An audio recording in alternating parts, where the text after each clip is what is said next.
Hey guys, Kurt here of NK Garage, and we got a fun little video for you guys today. We thought it'd be interesting to just go around the shop and find 10 little things that are really interesting.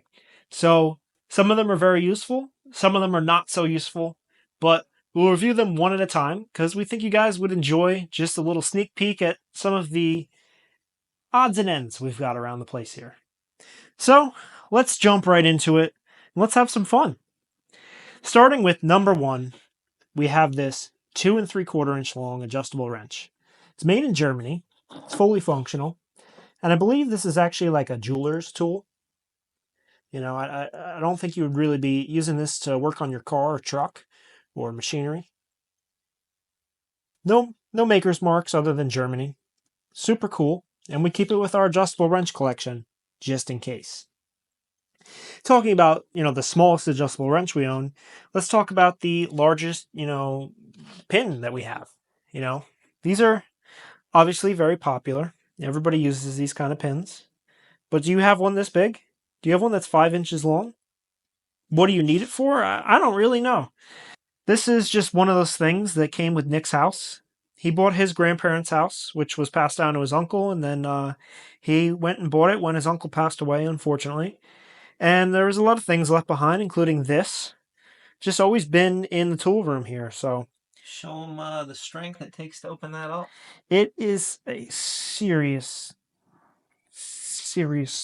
guy. It's heavy duty, that's for sure.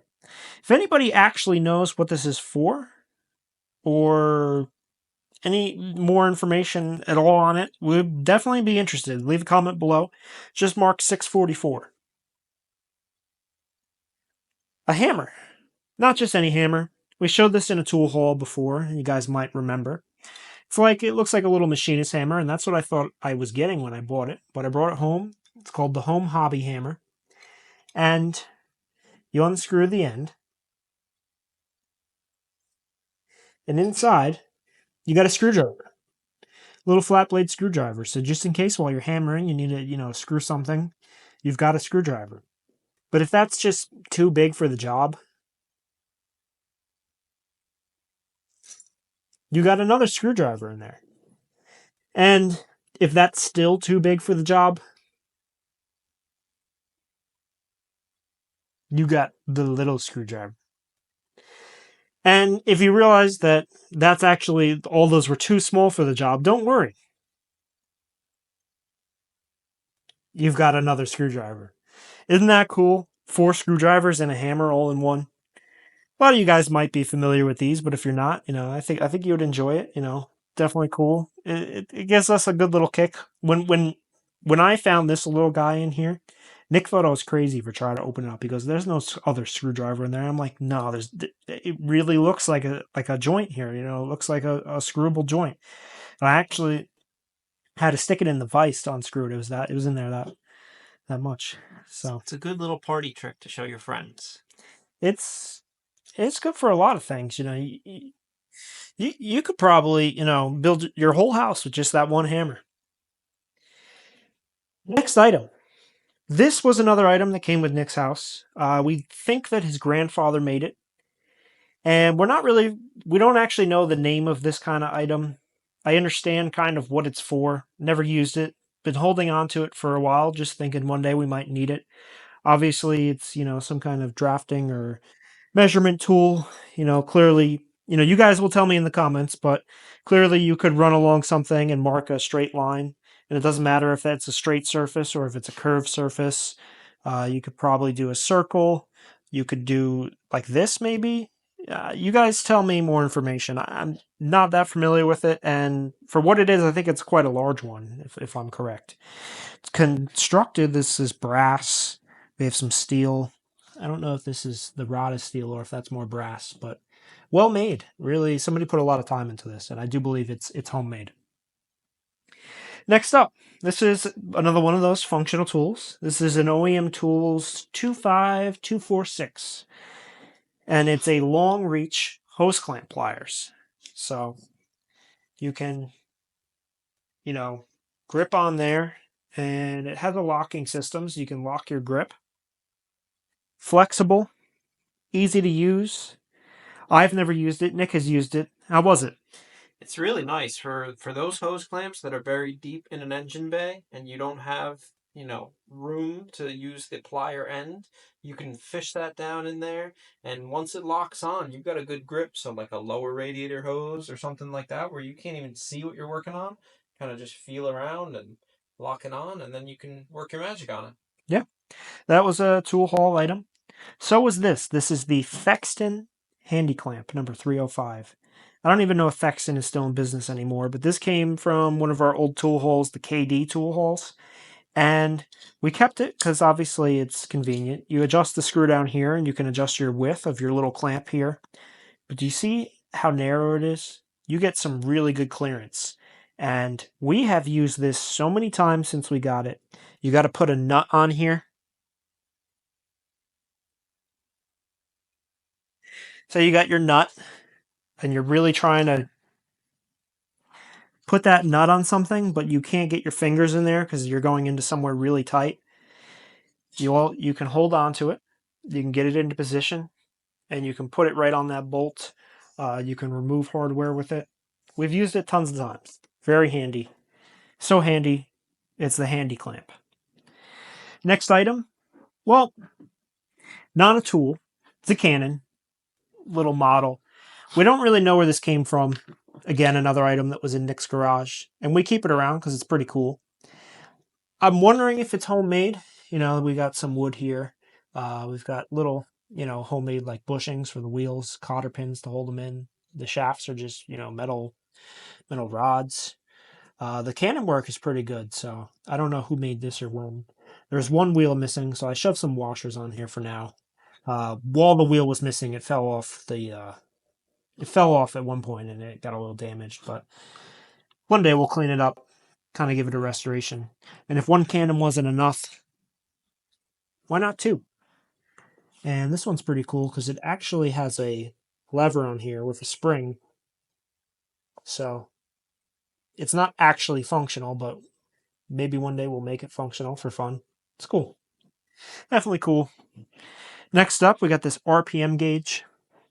And this came from a tool haul, and I can just spin the back. But obviously, you could use this to check RPMs on anything that's spinning, as long as you can, attach it. So it was really cool. Nick's been holding on to it forever, and I don't think we've ever used it for anything. Have you, Nick? I've used it to check the RPM on the lathe. So Mm-hmm.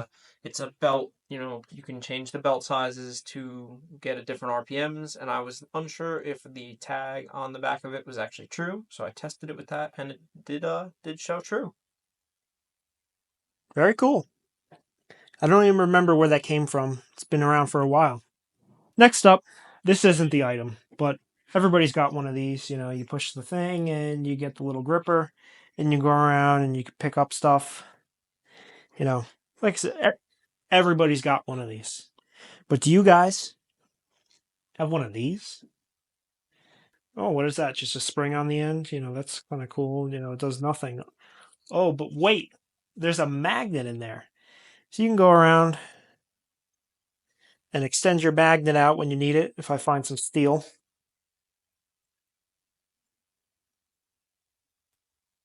and then put it away when you don't want it. I mean, kind of cool.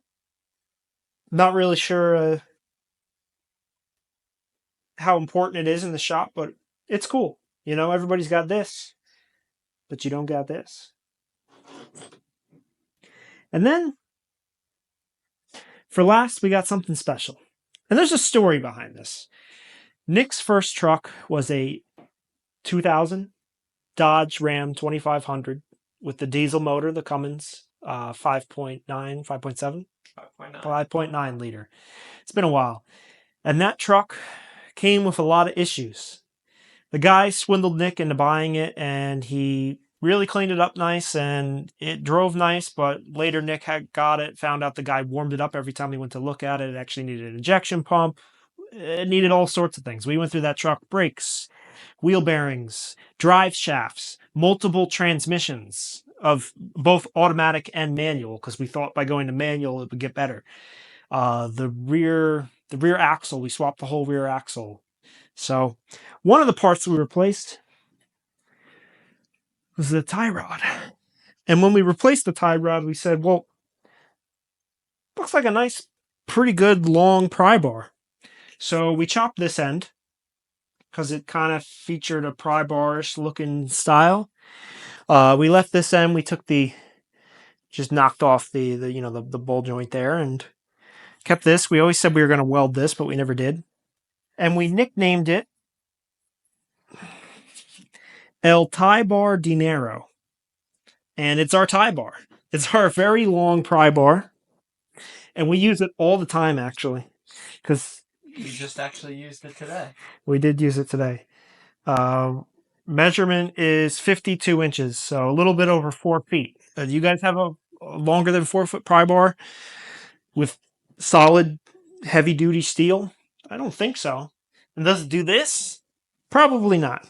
So, something that, I mean, you got to be creative. Repurposing things, making your own tools, very easy. We just did 2 chops and we got a big pry bar. So you got to, be creative sometimes. Everybody's used a cheater bar, but nobody's ever, I don't know too many guys that have used their tie rods. So that's it for the interesting items of the day. Just thought it'd be a quick little short fun video for you guys. I hope you guys enjoyed it. I hope you laughed at my screwdriver hammer. That one gets me every time. And I hope you laughed at the tie bar. But seriously, if you got to do this on your truck, just keep it around. Makes a good pry bar. So we'll see you guys on the next one. And of course, if you're new here and you don't know, we do tool hauls every Saturday at 9 a.m. And midweek, we do tool related videos kind of like this or tool organization. We do have an eBay store, so we do some little bit of eBay videos here and there every once in a while. So check it out. Hit that subscribe button if you're new. We got lots of great videos. So really appreciate the support, guys. Like the video, leave a comment, let us know what your favorite item is, or if you know more information about any of these items. So I don't think anybody will know more about Tie Bar Dinero than us, but you might know a lot more about some of these other things. So have a great day, guys. We'll see you next time. And, well, Drop a comment if you have a Canon or any other cool item in your garage. What is it? We want to hear about it. yeah. And if you guys want to see a video like this again, we'll look for more interesting things to show you. So thank you, guys, and we'll see you.